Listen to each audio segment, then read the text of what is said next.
Hi, I'm Kitty, and in this video I'm going to show you this beautiful double drop peyote stitch. So check out the description box below for material list, hints, tips, techniques, links, anything else what you may need to know to make this beautiful bracelet. You can make this bracelet with just one color of seed beads and one color of cube beads. However, I do like to have 2 or 3 different colors of cubes because it really enhances the pattern, the beauty how the cube beads and the seed beads fit together. So leave the bobbin on or leave a very long tail because you can continue beadwork this way later on. Pick up 8 size 11 Toho seed beads and a 4mm Toho cube. Now we're going to go back on our stuff. So this is my tail end up here. I'm going to miss the cube and I'm going to miss the first 2 seed bead. And I'm going to go through seed bead number 3 and seed bead number 4 and pull this nice and tight. When I pull this nice and tight, the 2 seed beads at the bottom and the cube bead are just going to sit side by side. Then I'm going to go ahead and pick up my next color of cube. I'm going to pull down 2 more seed beads. I'm going to miss those and I'm going to go through 7 and 8, the last 2 seed beads, and pull this up nice and tight. Now in this row we are going to be adding seed beads only, so I'm going to pick up 2 seed beads and go through the cube bead itself, and then I'm going to pick up another 2 seed bead and go through the bottom cube. Then I'm going to turn around and pick up more seed beads. So I'm going to pick up 2 more seed beads. We're always picking them up by 2. And I'm going to go through these 2 seed beads between the cube beads. Just like that. And I'm going to pick up my final 2 seed bead and go through the top by going through the top 2 seed beads on my little strip here. Just like that. So now, because we have all seed beads showing on one side, I know that we need to be adding cubes. So you need to decide how you want to add your cube and what pattern do you want to follow. I quite like the stripy pattern, so I'm always going to pick up the color which was there already on my strip. Like that's going to be diagonally towards the top on my row. So the next one I need to pick up is color B. And come through the 2 middle seed bead here, the one which is sticking out. Then I'm going to pick up color A and come through the bottom 2 just there. And pull this up nice and tight. And from here, I'm going to go back and add seed beads. So I'm picking up 2 seed beads, going through the cube,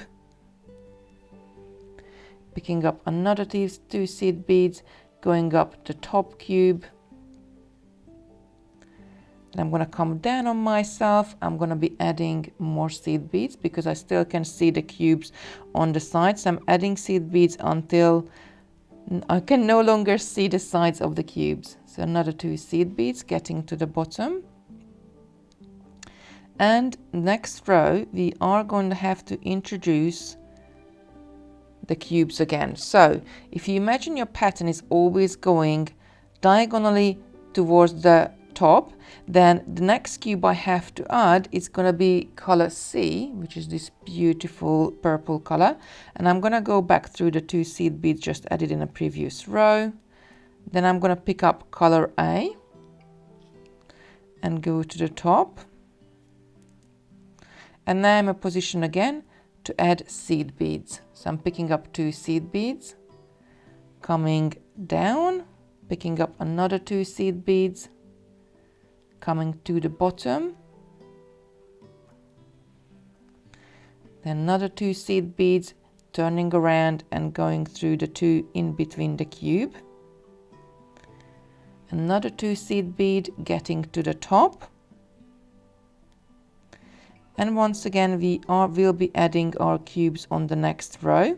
Now again we're going to look at, so that our pattern is already started in a slanted sort of stripy fashion here. So the next one I need to pick up is color A. I'm going to let the tail end go because I got enough beadwork to hold on to there now. And I'm going to come down through the seed bead just added, pull this up nice and tight, then adding color C because that is what's right underneath there.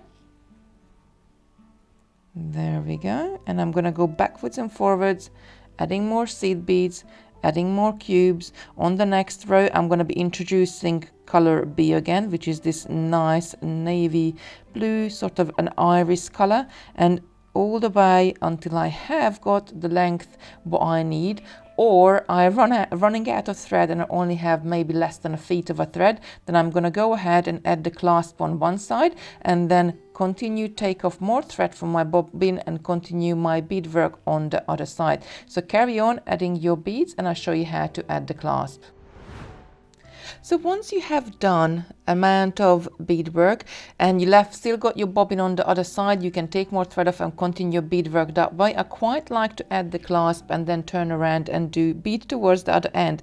So what I always suggest to do in this case when I teach classes, that just put your clasp next to your bracelet just there and just have a look where the connection would be with the loop. So in this instant I would connect the loop between the cube bead and the 2 seed beads, and I would connect the other loop on the other side between the cube and the 2 seed beads at the end.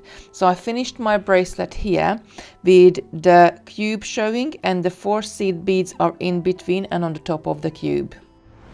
So as you're coming out of this cube right at the bottom, weave your thread to the other side. Just follow any thread path you have created previously all the way to the top, and then we're going to turn around and we're going to stop after coming out of these 2 seed beads here. Then I'm going to go through a loop on my clasp. I'm going to pick up 4 seed beads and I'm going to take my needle through the other loop. So the 4 seed beads just going to sit on the top of these loops and go through the cube at the bottom, and when I pull this up nice and tight, it's just gonna sit right there. Now I do like to reinforce this, go through this a couple of times so you have a really nice and strong connection. And the other thing I like to do is I'm gonna go right to the top, just following any thread path we have created previously. I'm gonna hold on to it nice and tight so I'm not letting the thread travel backwards. And once again, I'm going to go through the first 2 seed beads.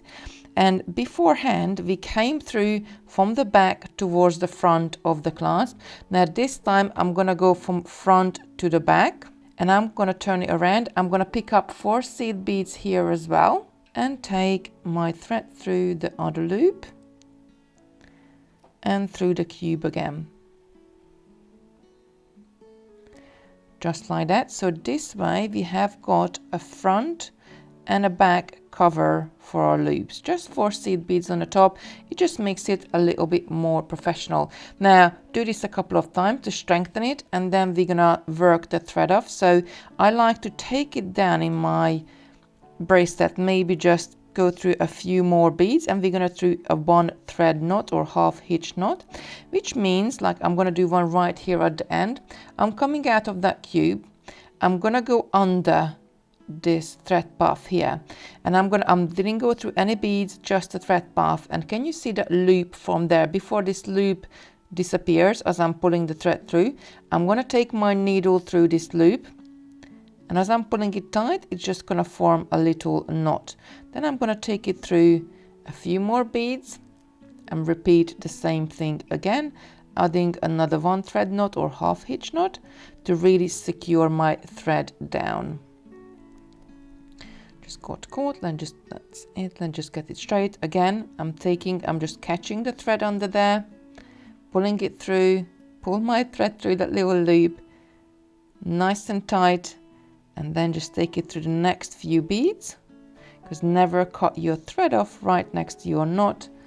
And then I'm ready to cut my thread, and one end of my bracelet is finished. So now I'm going to take more thread off the bobbin, continue the other way, and attach the other side of the clasp in the same way.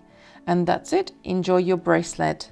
I hope you enjoyed this technique. Do experiment with all sorts of other beads. You could replace the cubes to rounds, bicones, any sort of other shape. Enjoy.